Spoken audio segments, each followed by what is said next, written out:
All right. Welcome back to 10 Minute Talks. Today, I'm very excited to be joined by Scott Siegel. He is faculty teaching musical theater workshop at the City College of New York Department of Theater and Speech. So he's a colleague, and he is also the creator, writer, director, and host of Broadway by the Year at Town Hall, which is entering its 21st season. Congratulations on such a big milestone and accomplishment. And so I wanted to talk. So obviously, musical theater has been a part of your life for many, many years in terms of Broadway by the Year. But I'm wondering, before you created that series for Town Hall, where did your interest in musical theater begin?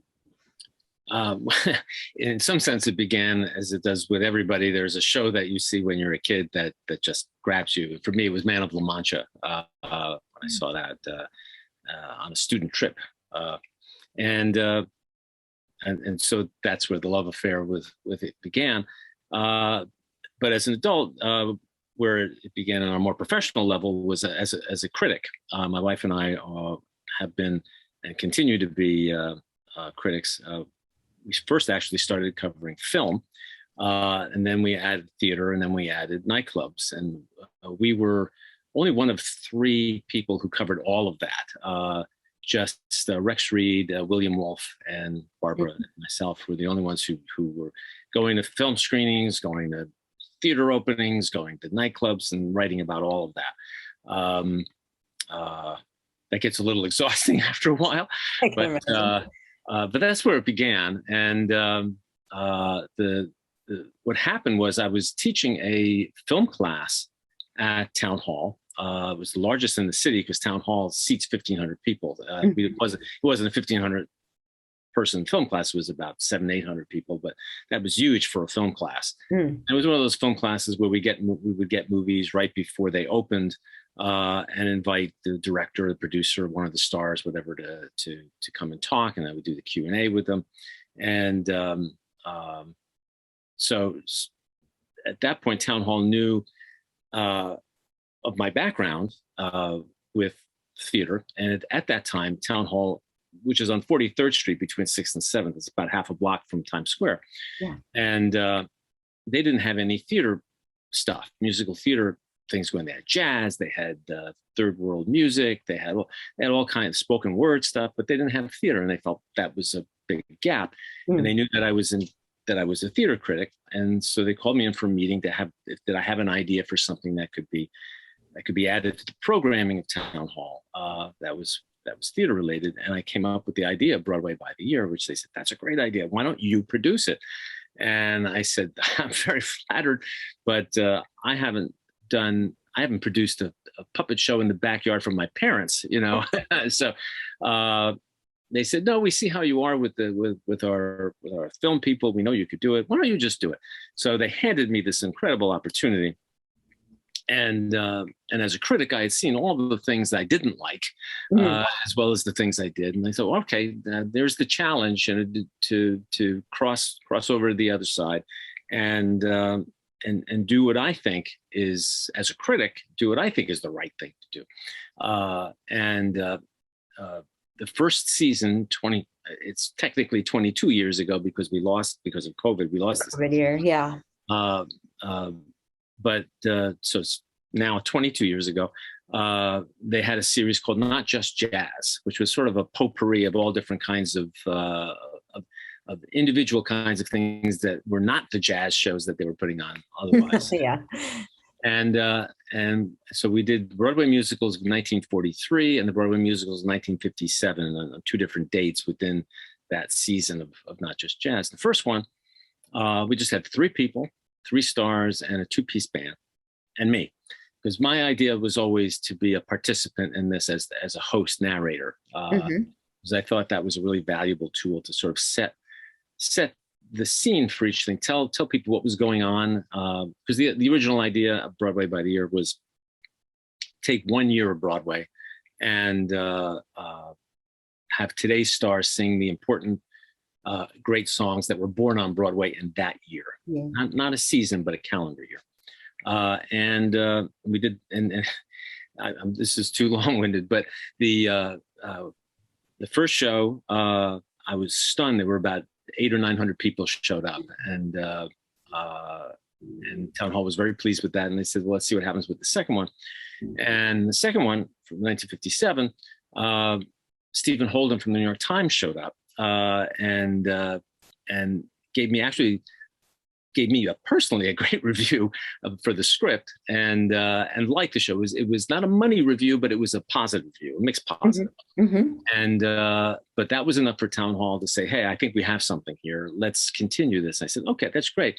If you're going to continue it, let it have its own name and its own subscription base, and we'll take it from there." And I came up with the name Broadway by the Year, and a cousin of mine had season tickets to the New York Giants, and it was like, these were like golden things, and nobody ever gave them up. So I said, the key, I think, here is that if somebody subscribes, they get to keep their subscription and their seats, and so that they don't have to resubscribe and scramble for the seats again every year. And that actually turned out to be a vital issue, because after 17 seasons of Broadway by the Year, we still had 200 original subscribers who had never given up their seats. And you know, when you consider the attrition that goes on in New York, that was kind of amazing that we're still 200 out of the original maybe 700 subscribers originally. Yeah, that's a big percentage. Yeah, to hold on that long. But so anyway, we started with the next year, technically the second year of Broadway by the Year, and now with its own name and its own subscriber base starting out. And Stephen Holden from the Times came back again and reviewed it. And this was a money review. I mean, it was an out and out rave for it. And the subscriptions flew out, you know, and that became the real base of the success, the original success of Broadway by the Year. And through the years, more briefly now, the series has evolved and changed many times. It's always sort of reinventing itself. For a long time, we had around 6 or 7 performers who would do a lot of material, and we would rehearse for 10 days, and people would have to really learn a lot of stuff. And we got wonderful stuff. We have people like, throughout the years, we've had everybody from Sutton Foster and Santino Fontana and Jesse Mueller and Robert Goulet when he was in La Cage aux Folles came and performed. So it's been like that. I mean, we always get Stephanie Block. Her first New York performance was in Broadway by the Year. That was her first job in New York, 2003. So it's been this show always that performers love to do, and it's not a tourist show. People from out of town generally don't know about it. It's really a New York thing, like Encores in a way, and the success of it has evolved along with it. We went from 6 or 7 performers, then we added dance to it for the first time around 7 or 8 years in. And that was a big revelation, because it changed from being a concert to being a show. Mm-hmm. We had Noah Racy and Nancy LeMenager from Never Gonna Dance were our first dancers, and Noah became, over time, sort of our resident choreographer for a number of years. And now we have somebody else who's one of his mentors, he mentored, which I'll get to. But then it blossomed. Then we started having like 30 performers. Because then we had a dance troupe. We added a Broadway by the Year chorus. There have been shows where we had 35, 40 people in the cast. The principal stars, the chorus, the dance troupe, and become very big productions, because Town Hall is not a theater, it's a concert hall. Right. And so we don't have the big backstage stuff, you know, for everybody. Wings. Basically, we have 2 dressing rooms, you know, and on either side. And and then the backstage underneath the causeway underneath the stage, and that's basically all we've got to work with. So people jammed in there, changing their clothes, and and trying to keep track of where they are. And we have runners going back and forth. You're on next. Come on. So, Yeah. So it's always great. People have a wonderful time backstage because it's everybody's rubbing shoulders. But so it's evolved through that, and then thematically it's changed as well. We were doing 1 year of Broadway. Then we decided at a certain point to do 100 years of Broadway. And we did this for 2 or 3 years, where we would have each concert, because we have 4 concerts in the season. Each concert was 25 years of Broadway with one song from each year, and with 100 stars. That was the other one. 100 stars, 100 years of Broadway. So those were big productions too, and then so that changed the series, and then we changed it again. We went to going back to the original idea of it by the year, but we would do 1 year that was an early year, like let's say the 30s in the first act, and then the 50s in the second act. Not the 50s, but a year from the 50s. So you could see how music changed from 1935 to 1955. And how Broadway was the same and different. The music changed, but the theme, a lot of, so it was always an interesting contrast. We did that for a bunch of years also. And now for this 21st season that's coming up on March 21st, we've revamped it again, especially coming out of the pandemic. We felt we had to become at this a fresh way now. 2 years have passed, and we needed to reinvent it again. And so we're doing it now as basically big themes for each show. The first show is Broadway's New Wave, looking at the last 25 years of Broadway and the important composers who emerged during those 25 years, important performers who have sort of staked their claim on contemporary Broadway, the important trends or significant moments in the history of Broadway, and we want to represent them. So it's really going to be a masterclass in the history of contemporary Broadway, and not only narrated by me, not only talking about it, but seeing it, putting it on stage, to see examples of what we're talking about. So we're going to represent. We're going back, let's say, as far back as Jonathan Larson and Rent. And include things like the Dear Evan Hansen boys, their music, obviously Lin-Manuel Miranda, and David Yazbek arrived during this time period. He doesn't get quite as much attention. He hasn't been as splashy as Lin or all the attention that Jonathan Larson got, but he's been very influential and has done a lot of great stuff. We want to represent him. And we have some fun stuff. I don't want to give away the farm, but when we have one performer, her name is Gunhilda Carlson, and she plays an extraordinary number of instruments and sings, and I mean everything from the trombone to the recorder to the trumpet to tap dancing to bagpipes. Oh my God! It's hilarious. She's very funny, she's going to represent the John Doyle. Thing, that whole thing with John Doyle.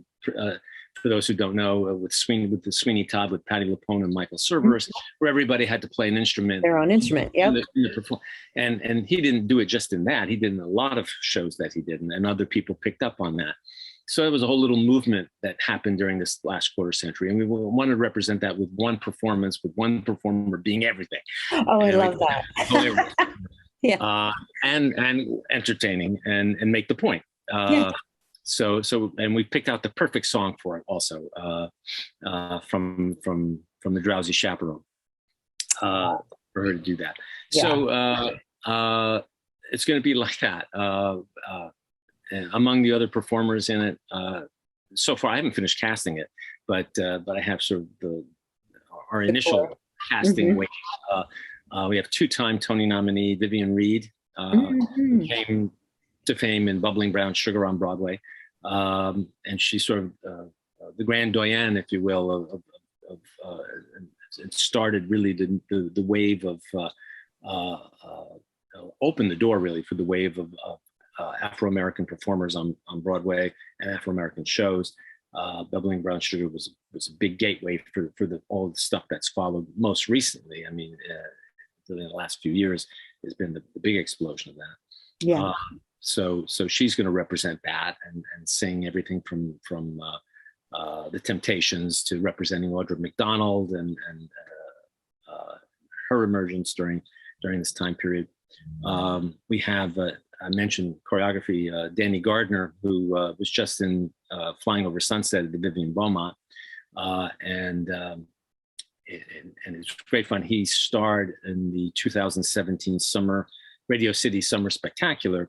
He wasn't in it; he was the star of it, and so he's made friends with the Rockettes, and so there's a very good chance we'll have a bunch of Rockettes among our dancing troupe.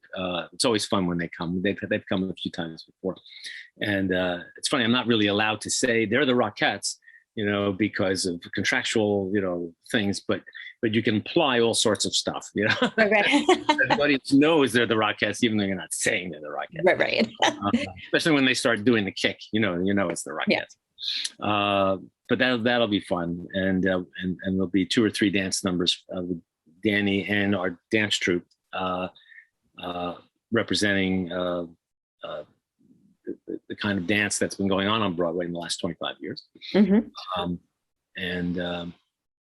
Who else is in it? I've fallen in love with this woman who's in California, who I found on YouTube, actually, because I think everybody sort of went down that. Yeah, during the pandemic, that was there. You get buried in there, but workout. And I came across this, and it turns out she has a whole musical theater background as a child. She was in Hollywood Arms as a child actress with the Carol Burnett memoir show. She was a child in that, and she was in Jason Robert Brown's 13 on Broadway also. Oh, yeah. So she has the theater background, but she's this fabulous pop star. She has 149,000 YouTube subscribers, and YouTube videos have many millions each. Hits. So I wanted to bring her in, and she said yes, thank goodness. And so she's going to be singing. Her name is Sarah Nimitz, and she's sensational. She's going to Park and Bark, and I just love her voice, and I love everything about her performance style, because even though she's a pop singer, she understands musical theater, and so that combination is just so powerful on a great pop. If you have a great pop song to sing, but she'll be singing musical theater stuff, and I think really indicative of this new wave. That idea, that cross section of pop music, pop culture, Lauper, and all that. It's all part of the pop world coming into jukebox musicals. Well, actually, just before what else I want to mention is, we have Joe Iconis himself, the composer of Be More Chill, and some of his followers, musical theater followers and performers that they call the Joe Iconis family, are going to perform in the show. Also, the New York Times called Joe Iconis the future of Broadway, and that's a heavy burden to carry, but but he's going to be there because his show Be More Chill happened because of social media. I mean, it's a social media sensation with the incredible number of downloads of his music from essentially a mixed review out of town little regional thing in New Jersey. I mean, it just people went crazy with the music. And so there was this move to bring it to Broadway. So this is very exciting to have him there also. And I love that tie-in too. Like again, the zeitgeist of the times, bringing in literally the social media aspect of how that has also affected Broadway and music that we consume, and how that then gets reflected back. It starts in this kind of homegrown, crowdsourced way, but then like our legitimate institutions pick that up when Right. when it rises to the top. Right, exactly. It is a phenomenon of our times, and certainly a big part of Broadway, uh, uh, more and more in the last 5, 10 years. Yeah. You mentioned jukebox musicals. What I should Yeah. tell you is where the rest of the series is going, because it's not just about this one show. But Sure. the Yeah. second one is called from the Follies to Moulin Rouge, and it's all about it's basically a history of musical revues and jukebox musicals, and so there's this enormous, extraordinary fund of music to draw from for that show, and jukebox musicals sort of became a term of derision a little bit, but really, it shouldn't be, because there are a lot of extraordinary shows that we didn't know to call jukebox musicals. That were shows that, like Ma Rainey's Black Bottom, Eubie, shows like that that showcased the music of people, of composers that were less well known and became more well known because they were put into a musical and put on Broadway. Yeah. And there were lots of those. Those were really musical reviews, but they were jukebox musicals. Yeah. We would have called them that had the term existed. Yeah, it's the same concept. Same thing. So that's the second show, and that'll be in June. I'm sorry, in May 23rd. Then on June 27th, the third show is going to be something we've talked about it for Broadway by the Year all the time. Basically, it's off Broadway by the year. It's all the great shows, not only off Broadway, but things that just that floated around as shows that never made it to Broadway. Never made it, but still are fantastic. And their songs, when you think of Meadowlark, people think that that's a Broadway show tune. It's not really, because the show it's in never got to Broadway. Never made it. As far as Jersey, as far as it got. And there are two major Stephen Schwartz shows that people think of as Broadway shows. They're never on Broadway. So we'll represent that. We'll represent things like everything from the obvious of the show with that the on Sullivan Street. That's the longest running. What the hell is the name of the show? Fantastics. Yes, so fantastic. And Silent Wall. Right. I mean, never on Broadway, but there are famous songs in that show that we think there are certainly show tunes. It made Jerry Orbach's career. Yes, yeah, put him on the map. And then he ended up on Broadway all the time. Beehive and that's right. The Jacques Brel is Alive and Living in Paris. Right. I mean, these are all shows that never made it to Broadway, but are great musical theater shows that we'll be able to represent in the third concert. And then the fourth one, which will be after the summer, will be on September 19th, will be a history of Broadway dance in one night. It's a very ambitious show. That is. We used to do a show called All Singin' All Dancin' in a different series that I did during the summer, and I did about 5 or 6 of them. They were huge productions. They always had 30 to 40 people in them, and so this will also, be a big production, but it's going to follow the history of dance on Broadway, and Danny Gardner is going to choreograph it, and I'm sure there'll be some guest choreographers, but there'll be Broadway's great dancers. Plus, we'll have a lot of big Park and Bark people that the dancers will dance with, and perform songs as they sing. So we'll have singing stars as well as dancing stars. Dancers, yeah.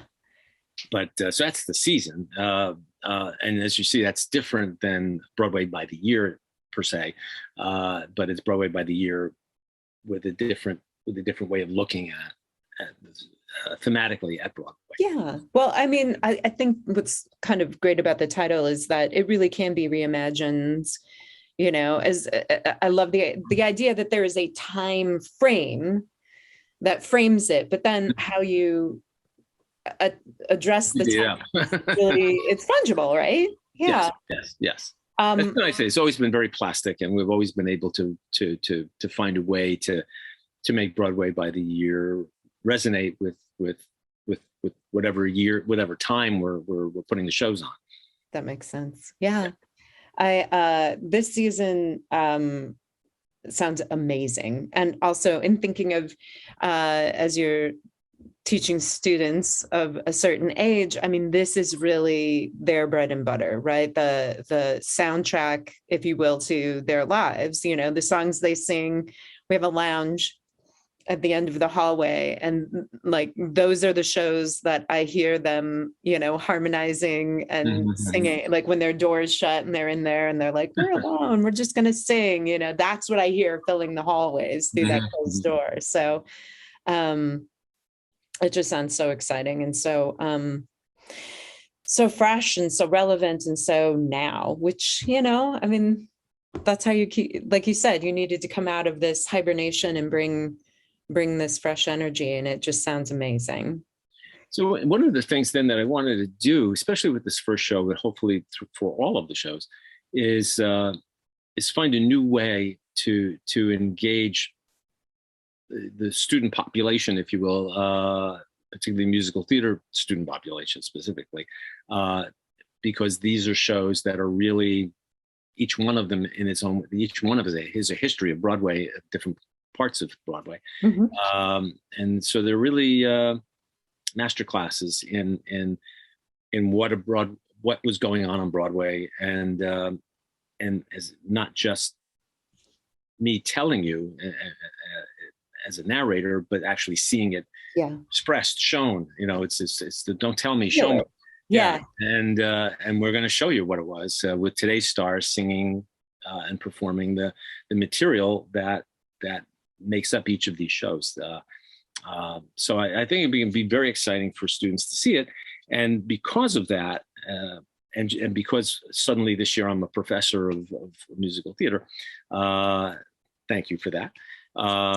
The idea of really actively, not just, what do they call it? When the students are offered tickets at the last second. Like a rush. Yeah, student rush. Rather than that, where students, are offered the dregs of the seats that happen to be left at the back of the theater. Right, just to fill it. Right, rather than that, I wanted it to be a real experience. And so what I set out to do, and I'm doing it, and it's happening, is I set up a GoFundMe campaign. Plus, I have some personal donors who support what I do. And we just got the Ella Fitzgerald Foundation behind us, actually. Wow. They just signed up to be a sponsor also, to raise money to buy tickets, full price tickets, for Broadway by the year, and give them to students, so that they're going to be sitting in the orchestra.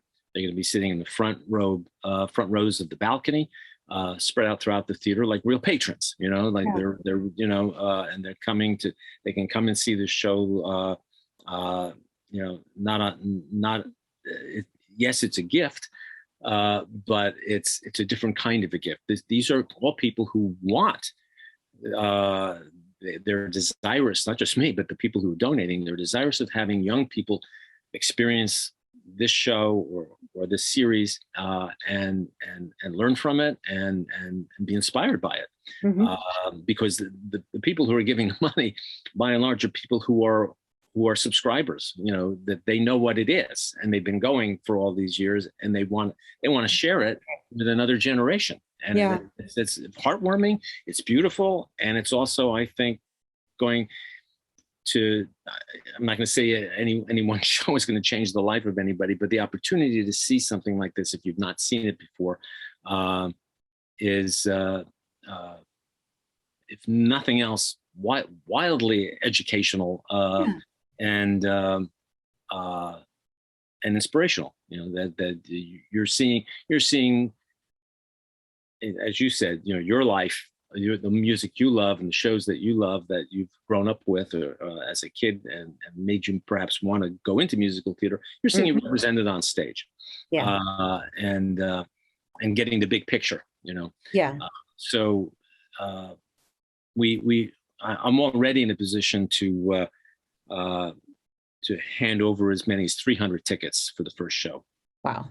That's a big chunk of town halls. Town hall seats 1,500, but we already have some subscribers and people who have regular tickets. But we're holding 300 tickets at this point, and I'm still fundraising so that it may go over 300. Yeah, and as you said, like the seats where people are really getting to feel immersive and right up front, not like I was saying to you earlier, I've seen a couple of Broadway shows where I was literally in the back row leaning against the back wall of the theater, and it's not the same. You'll see the show, but it's not the same experience, especially live.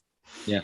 No, I totally get that. As a critic, when I put, critics always get pretty good seats generally, but when we put on our requests, when we get an invitation to see a show, I'll remind them always, that we like to sit close, because my wife is short anyway. So, but it's a different experience when you see it up close than when you see it far back. It's just different. Yeah. It's not that it's necessarily bad. It's just a different experience, but I like the close experience because I don't want, because my first love was movies. And as when you're watching a movie, it's all, it's on a big screen. Yeah.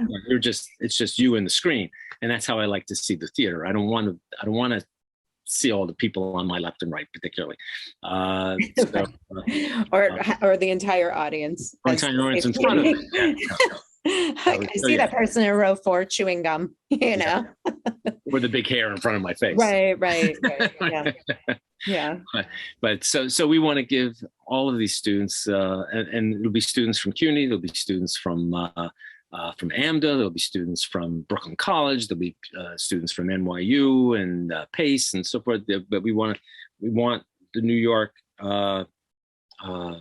musical theater community of students to have an opportunity to see this show, and the more tickets that I can provide, the happier I'm going to be, because I think it'll be very exciting in the hall itself. I think so. Yeah, that kind of energy. Exactly. I should mention there's another show that I do at Town Hall called Broadway's Rising Stars, which I've done for 14 years, I think now. It's a one show a year. It's in the summer, where we audition kids from performing arts schools from all over the country in the spring, and we pick about somewhere between 18 and 20 or 21 of them to essentially have a national showcase. We're picking the people we think are going to go someplace and deserve this extra push to not just do their little class thing that they do in a small theater and have maybe 100 people watch it. We have 1,500 people coming to watch them. We had casting agents and managers and all sorts of theater professionals come to see the talent, and see who they want. They want to. A lot of people get signed out of this show, and among our success stories, if you will, Ali Stroker, she was the girl in the wheelchair, won the Tony Award for Oklahoma. She's one of our rising stars. And it was funny about that because when she auditioned, there was a big discussion. Well, she's in wheelchairs. What are her opportunities to become a rising star, to become a star out of being a rising star? Should we pick her? And we thought, why should we be the ones to be an obstacle to her? If she got this far and she's got the talent, then she should get that opportunity. She's worked probably more than anybody else, among all of the people we've had, with great success. Also, Anthony Ramos, who's the star of the movie In the Heights. He was in the original. He was Lin-Manuel Miranda's son in Hamilton. He was in the original cast at the public, and he went to Broadway, and then from Broadway, now he's a movie star. He was one of our kids. And I was just telling a story about him to my class this last Tuesday, that he was, I guess, around the 6th or 7th class, not a class, but a group of Broadway by the Year people. And up until that point, there's so much pressure and tension in these shows because it's a kind of a make or break thing. It's a big chance to it's your first big thing out of school, and it's not like if a Broadway star is in a concert and they make a mistake, well, it's just another night. They'll have another chance. There's so much more tension. So Anthony Ramos was the first one to screw up. He dropped his lyrics, but the poise, he stopped and he said, he just spoke to the audience and he said, I can do better than that. Let's start over again. And the audience just loved him, because so many people in that situation would have just cracked up. They would have just, been humiliated, embarrassed. They would have crawled off the stage. He just held his poise and he was like Mandy Patinkin, at 21. And of course, he went on to do these great things. But Kyle Scatliffe is one of our rising stars. He was the student leader in the 3rd revival of Les Mis on Broadway. He has an Olivier nomination for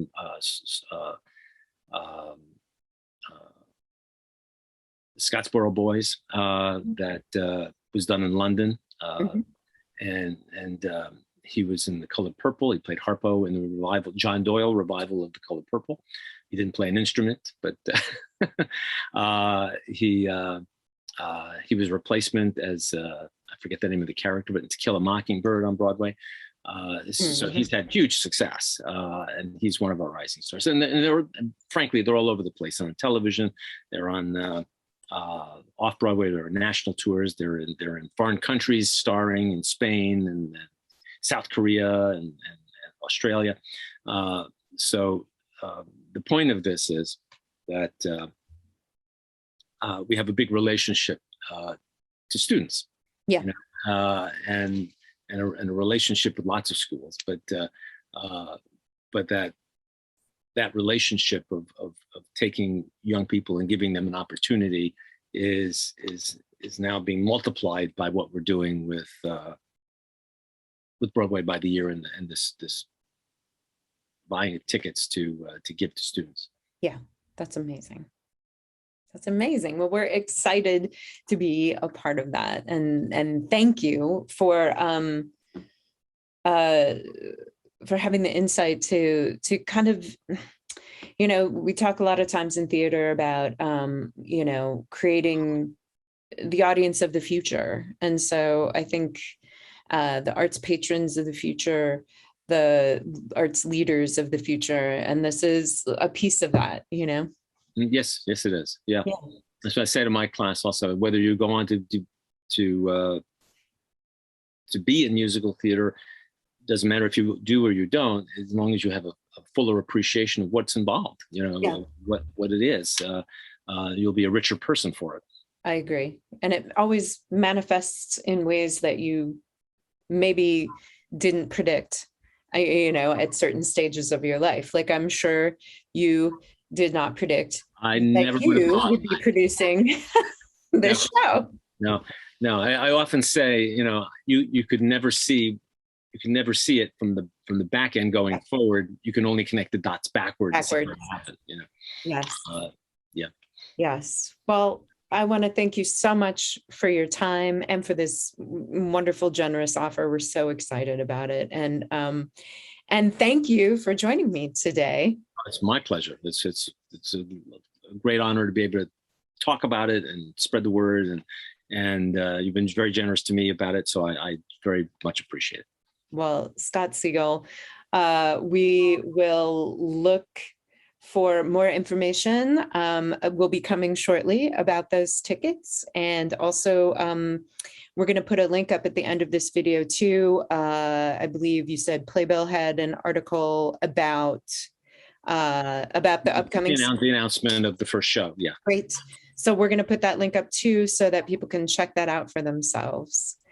So that's our 10-minute talk about. Yeah, it was about 20 minutes, but That's all right. Like I said, I kind of arbitrarily came up with the, just the it's a good name. It's a good name. Yeah. But for sure, a lot of these topics I think warrant just a few minutes more. So thank you for joining me today. Thank you, Jennifer. I really appreciate it. You bet.